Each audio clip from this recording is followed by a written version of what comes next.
Be honest. Have you ever asked yourself this question? How many times should I be working out each week? Literally all you need to do is squat, bench, and deadlift 3 times a week max. Just lift heavy every day. I work out like every day, either running or classes.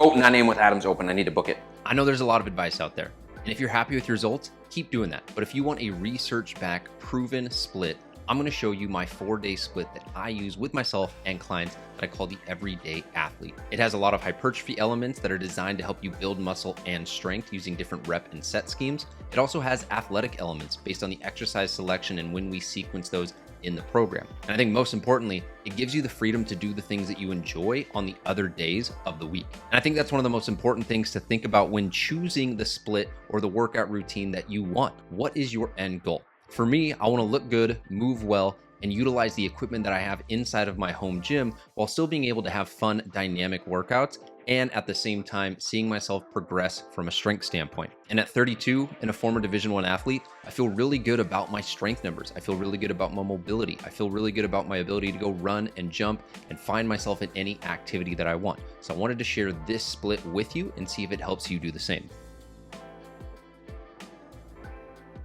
And I think one of the most important things to look at when choosing your workout routine is how it benefits your lifestyle, because that's ultimately what makes it be sustainable. For me, I want to make sure that I have the freedom to do the things that I enjoy. I want to spend time with my wife. I want to spend time with my friends. I want to have the flexibility to go and do a workout class or go and do a activity like basketball or go and play something during the day, go on a hike and not have to worry about, am I getting my 6 days in the gym in? I also like the amount of recovery that I have throughout the week doing a 4-day split. And it follows the 2-day rule laid down by legendary strength coach Christian Thibodeau, which is don't work out more than 2 days in a row and make sure you don't take off more than 2 days as well. And finally, it's really easy to organize. Going upper, lower allows me to know exactly what kind of exercises I should be doing each day. And it's going to make it really easy for me to fit in the other things throughout the week. And even though it is upper, lower, I'm not thinking about each training session as how it hits each muscle group. I'm thinking it more of how it is a push or pull day. This is going to allow me to have a lot more athletic exercises with my exercise selection because I'm choosing movement patterns that then hit certain muscle groups, which allows my joints and my body to move in every single movement pattern, as opposed to just focusing on biceps, on chest, on back. And so it allows me to be a little bit more athletic, a little bit more dynamic with my training. Within the upper, lower split, I want to look at my upper days as horizontal or vertical, meaning that I'm moving in the horizontal plane for my primary lifts or I'm moving in the vertical plane for my primary lifts. Then in my lower body days, I want to think about it posteriorly and anteriorly. So I'm either hitting the front side of my body, the quads, or I'm hitting the back side of my legs with my glutes and hamstrings, and emphasizing exercises that prioritize those at the start of my workouts. And I found that there's a lot of benefits to this from a scientific side of things as well. For my shoulders, it allows me to express my scapula and my shoulder joint in every single movement pattern, and I'm doing that every single week based on how I'm going to show you these all lay out. For the lower body, I'm hitting my posterior chain, my glutes, and really making sure that my core is staying as solid as possible. I'm not running into hip flexor pain. I'm not running into anterior shoulder pain, and it's because I have days and I have parts of each day dedicated to targeting the posterior chain, both in the upper body and the lower body. And finally, I found that this allows me to hit an adequate amount of volume per week without having really long training sessions or without having to be at the gym really frequently. I can adapt it to be either a strength-based program or a hypertrophy-based program. And then all I need to focus on for exercise selection is making sure that I'm hitting the muscle groups 10 to 20 times per week per the literature, and making sure that those lifts are being taken to at least a 7 or more RPE. If you're unfamiliar with RPE is, you can check out this video here where I dive into what rate of perceived exertion is and how you can utilize it in your training. And now that I've laid down a lot of the groundwork, let's dive into the specific days and the specific exercises and how to lay them out so that you are building an upper lower 4-day split that enables you to be an everyday athlete. So with an upper lower split, you can decide if you want to do legs or upper body first. For this one, I'm going to lay out lower body first. I'm going to start with lower anterior, which means I'm going to choose some quad dominant and knee dominant movements, which probably means that I'm going to start with a squat. Before I do any leg-based day, I want to do some mobility and some activation. both for the muscles and the central nervous system. So when I'm doing mobility, I might be foam rolling my quads. I might be doing a half kneeling hip flexor stretch, something that's going to get the body and get the blood flow ready for movement. And then I want to prime and activate the stabilizing muscles. So I'll do some hip thrusts, some single leg glute bridge holds, some hamstring curls, so that I'm really warming up those hamstrings and those glutes, because I want to make sure that those are on and I'm not getting really quad dominant in how I'm recruiting the musculature. From there, I'm going to choose an activation exercise that is going to really rev up the central nervous system and get my brain and body ready to express as much force as possible in the movement pattern that I'm choosing. So if I'm starting off with a barbell back squat or a barbell front squat, I might do jump squats. I might do box jumps. I might do just something that enables me to really explosively use my quads and really hinge both at my hips, my knee, and my ankle joint. Then as I move into the main lifts, I'm trying to hit the 4 main compound movements. I'm trying to hit a squat, a hinge, a hip extension, and a lunge. Because it's an anterior focused day, I'm going to start with a squat. So you could do a barbell back squat, you could do a leg press, you could do a barbell front squat. From there, you're going to flip it to the posterior side and go and hit the hamstrings. So I might do an RDL, either single leg, or I might do a barbell. Or if you want to give the spine a little bit of a break, maybe you're really pushing it on those squats, you might go into a staggered deadlift or a staggered RDL. From there, I can go into lunges, and this is really going to be any unilateral exercise, whether it's a side lunge, a forward lunge, reverse lunge. I would even throw a split squat or rear foot elevated split squat here. And you're really just trying to ask yourself, all right, if I want to be more quad dominant, I might do a walking lunge and load it up really heavy with kettlebells. If I want to be a little bit more hip dominant, I might go into a Bulgarian split squat. You just got to ask yourself, what is the main focus and what did you choose the previous 2 exercises? From there, I like to hit it with some sort of hip extension. So I can go with either a barbell hip thrust or a kettlebell hip thrust, or just simply a kettlebell swing. I'm a little bit limited in my gym, so I don't have a setup for a barbell hip thrust, but you could totally do that at your gym.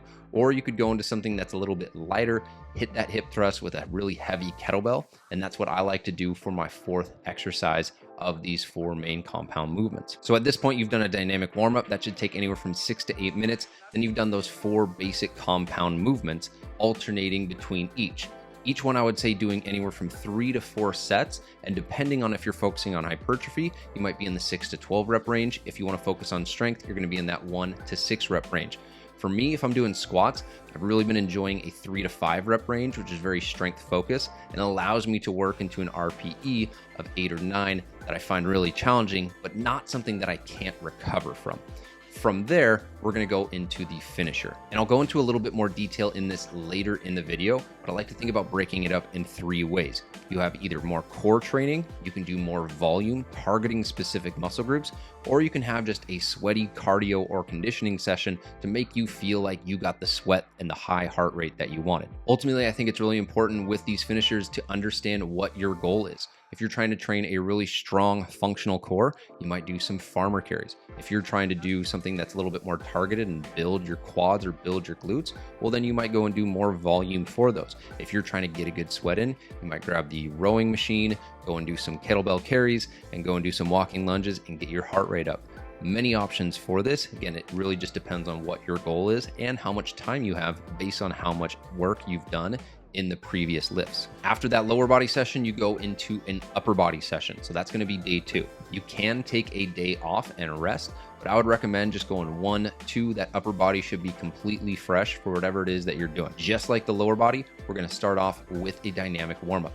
You're going to do some mobility work that's going to warm up specifically the lats or anything in those rear shoulder muscles that are going to help you open up any mobility that you need, especially if you struggle with shoulder mobility. So that could be anywhere from foam rolling, that could be doing the foam roller rollouts that you do to really work that serratus anterior to make sure you're getting the scapula around. It can be a number of different things, could be swimmers. Ultimately, it's specific to what you're needing for your body. Then you go into some activation. Face pulls, band pull aparts, lat pull downs. I love doing those because that's going to help warm up the rear shoulder stabilizers, which is going to get me ready for my big lift. Because my main lift is typically a barbell bench press, I'm going to go from those activation exercises into something that activates the central nervous system. This means I'm going to do either some overhead slams, some med ball chest throws into the floor or into a wall, or I can do some plyo push-ups to really get myself ready to express a lot of force and a lot of energy in that bench press. Now, just like the lower body, you're gonna wanna break the upper body into the 4 main compound movement patterns that you would do with the upper body. So you'll do a horizontal push, then a horizontal row. Then you'll do a vertical push, then you'll do a vertical pull.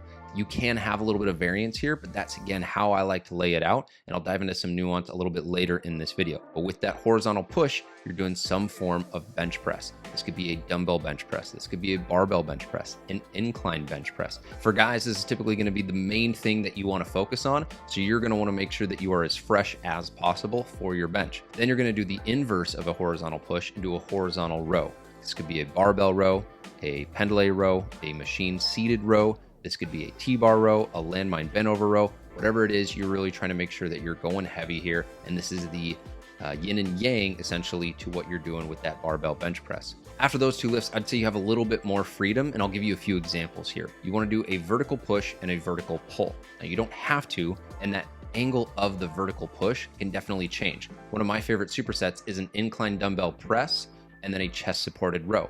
I'm using the same equipment, I'm in the same position in the gym, and I can typically use the same weight.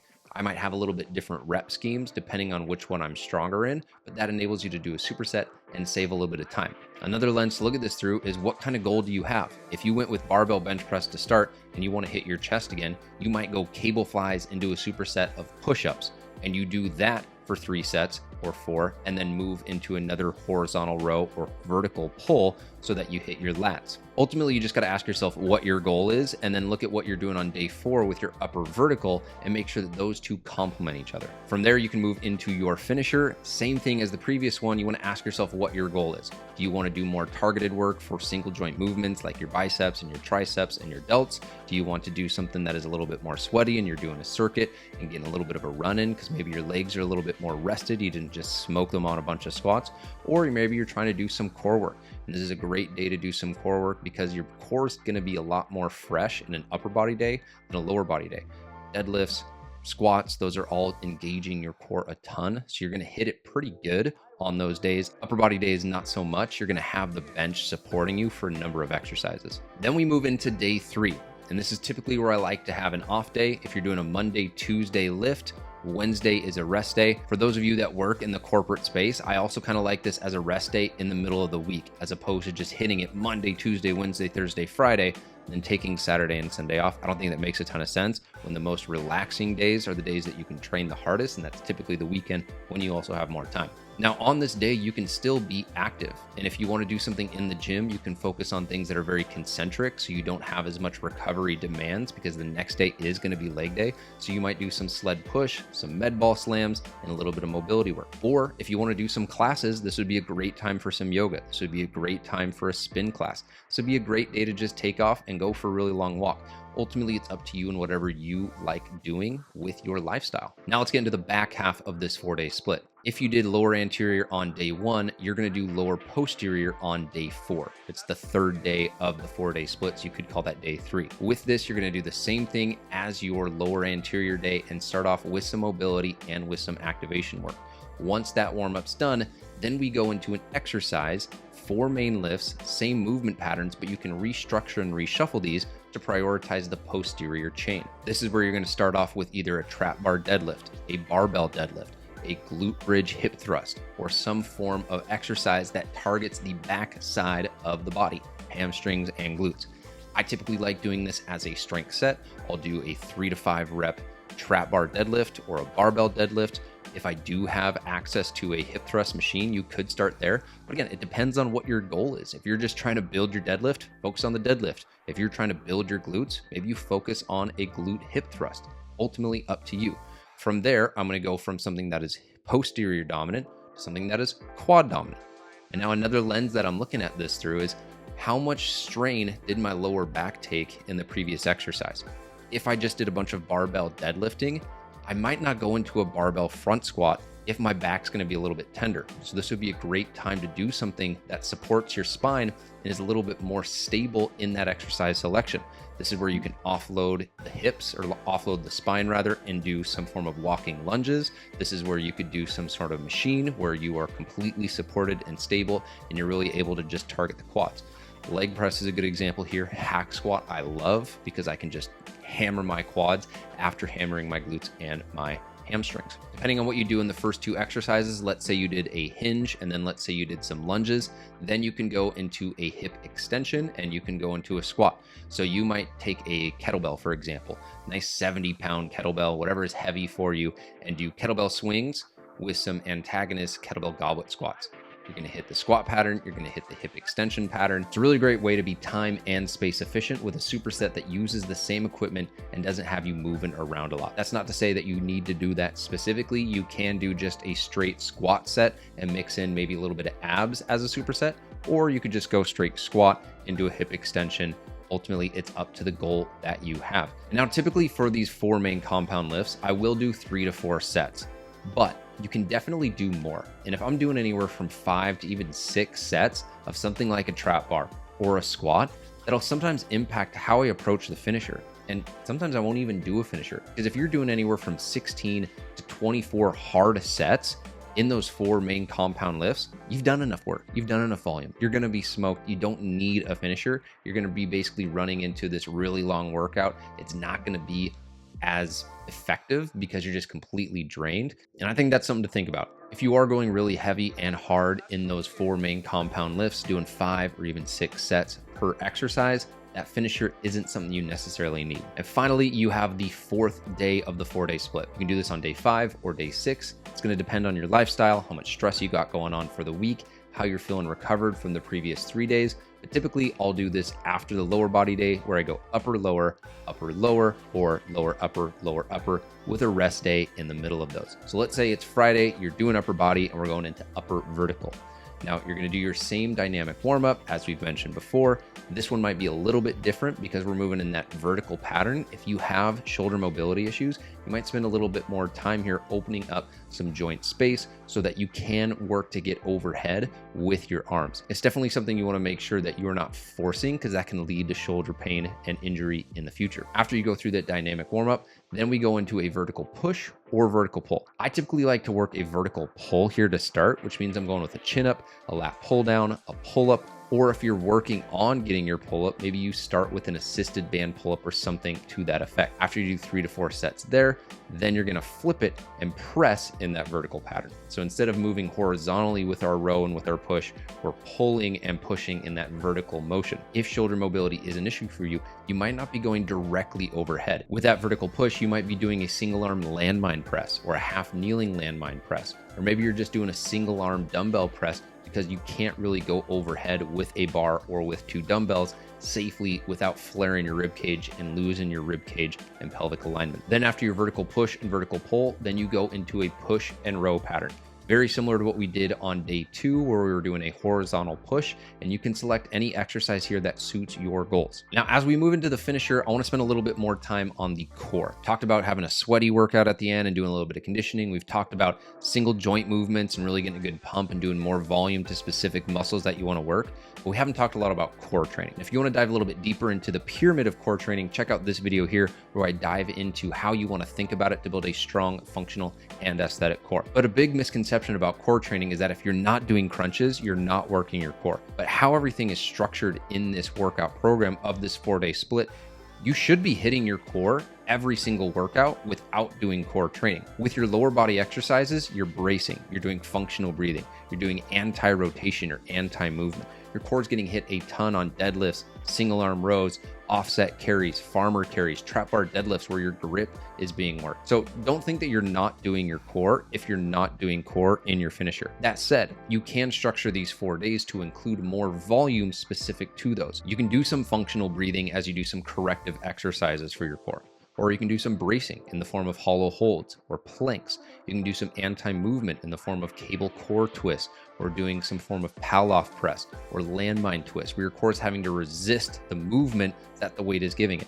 You can absolutely do some spinal flexion in the form of crunches, in the form of leg lifts is another really good one, where basically your spine is flexing. Think of your core and your abs as almost like the bicep curl. Or you can be doing the reverse, where you're doing some back extension or doing some lateral flexion as well. You can round this all off with some loaded carries. This could be a trap bar carry. This could be dumbbell carries. You're basically walking through space, moving through space, and improving your gait under load. And the heavier you go, the more functional your walking is going to be, how your core integrates as you're walking. And that's it. Those are the 4 days where you're training. I've given you a lot of different variety. On that 6th day, you can absolutely go and do some form of activity. You can play basketball, you can go hiking, you can go kayaking, you can go take another class. If you're someone who loves doing yoga, if you're someone who loves spinning, if you're someone who loves doing group classes with friends on the weekends, this Saturday, after you've knocked out your 4-day split, is a great time to do that. Then on Sunday, you can have that day of rest. I always recommend having one day where you are just chilling, go for a long walk, make sure and do some stretching, recover so that you can hit the next week hard and ready to go. So here's a recap of how this all lays out. You've got 2 lower body days and 2 upper body days. You're trying to leave 48 to 72 hours between each muscle group so that you can give yourself adequate recovery and hit it hard the next time you go. You wouldn't want to do upper body, rest day, lower body. That wouldn't work. You're not going to be able to recover as much. Then once you build your workout and you look at the total amount of volume per muscle group, you're basically just counting how many hard sets are you doing per your chest, per your glutes. You might do 4 sets on day 1, 4 sets on day 3, 4 sets on day 3, and you've got finishers at the end of both of those.